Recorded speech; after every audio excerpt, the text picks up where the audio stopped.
ভারতীয় গণমাধ্যম ভয়ঙ্করভাবে বাংলাদেশের বিরুদ্ধে লেগেছে মন্তব্য করে পররাষ্ট্র উপদেষ্টা মোহাম্মদ তৌহিদ হোসেন বলেছেন, এতে দুই দেশের স্বাভাবিক সম্পর্ক নষ্ট হচ্ছে।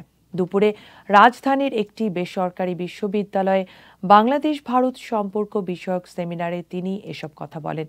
সীমান্তে হত্যা নিয়েও ভারতের কঠোর সমালোচনা করেন তিনি। ভারত বাংলাদেশ সম্পর্ক বিষয়ক সেমিনারে বাংলাদেশ নিয়ে ভারতীয় গণমাধ্যমের মিথ্যা প্রচারণায় উষ্মা প্রকাশ করেন পররাষ্ট্র উপদেষ্টা। ভারতীয়দের মিথ্যাচার বিপরীতে দেশের গণমাধ্যমকে সোচ্চার হওয়ার আহ্বান জানান।